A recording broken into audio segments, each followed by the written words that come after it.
大家好，我是老莫。有朋友说自己做的糍粑总是干硬又难吃，保存时间短，究竟该怎样操作才能像这样拉得又长又软糯，长时间的不会干硬？今天咱们就毫无保留的跟大家分享一下如何操作才能做出这样的效果。只要大家足够认真，学会很简单。具体比例咱们放在结尾，因为它并不重要。咱们先把糯米粉倒入和面盆，如果有糯米的话，可以把糯米先打成粉也是可以的。然后咱们加上红糖，喜欢吃白糖也可以放白糖，这个无所谓，甜度呢也自己掌握。然后咱们加入水，水用的是常温水。接下来的操作就是重中之重，咱们加水的时候不要一次性加完，先把这个粉呢搅得稍微稠一点，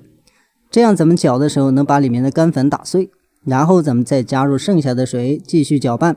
搅拌到完全顺滑，没有任何干粉块，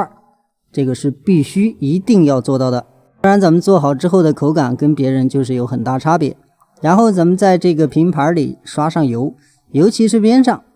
上只要刷好它就不会沾边，这样咱们后面脱模就比较容易。然后把搅好的面浆直接倒进去，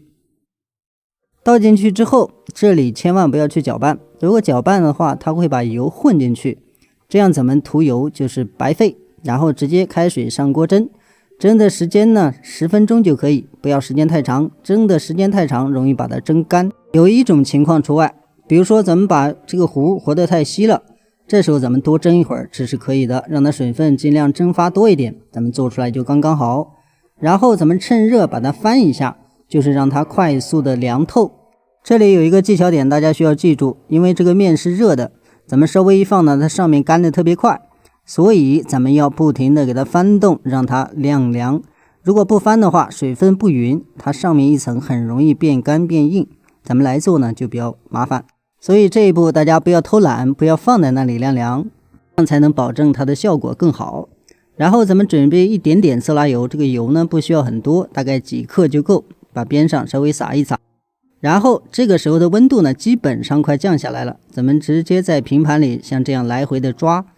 主要是把油分给它抓进去，这样操作也能让它快速的晾凉，咱们做起来更方便一些。还要说一下咱们很多朋友做出来干硬的原因，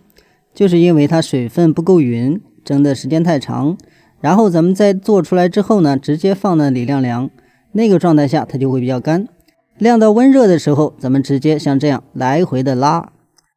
这呢其实就相当于拔苗助长，让它增加这种柔韧性，咱们越拉呢它的柔韧度越好。这个时间大概持续5到8分钟，大家可以看咱们拉了4、5分钟之后，比咱们刚开始拉的时候拉得更长，而且还不容易断，柔韧性变得更好，也就是相当丝滑的一个状态。这时候咱们再来制作，它的效果就完全不一样。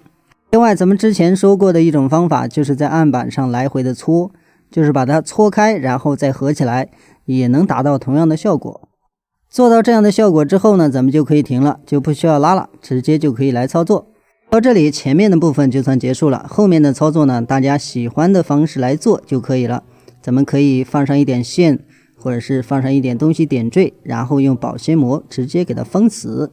这就相当于给它抽真空，不要让它暴露在外面，它就不会干硬，就像超市里面卖的能保存好几个月。这样咱们糍粑的制作部分就完全结束了。到这里呢，大家如果能够认真的看完，相信做出来也很容易。这个就是最后保存，咱们这样封好之后呢，因为它已经晾凉了，直接放到保鲜冰箱，保存时间呢最好不要超过15天，那样会变味儿。如果咱们实在吃不了，可以放到速冻，直接给它冻起来，咱们在吃的时候呢直接像这样蒸一下就可以了。大家可以看，这是放了4个小时之后，咱们再次取出，咱们放在手上的时候还能感受到它特别的软，然后拉丝的效果呢还能出来。其实咱们在做的时候，最主要的一点，不能让它与空气接触时间太长，也就是说不能放在外面去晾着，这才是咱们做红糖糍粑的关键点。只要让它跟空气少接触，咱们不管怎样去做，它的软糯程度都能保存很长时间，不会变干变硬。看完的朋友，如果你再不会那就没辙了。然后咱们今天准备的材料是200克糯米粉，红糖是80克，甜度呢自己掌握，多少都可以。然后常温水准备210克，稍微多一点点。然后再准备油，准备5克左右。好了，咱们今天的视频就到这里。如果你喜欢呢，也别忘了帮忙点一个关注或者是点个赞啊，留下你的足迹。咱们下期视频再见。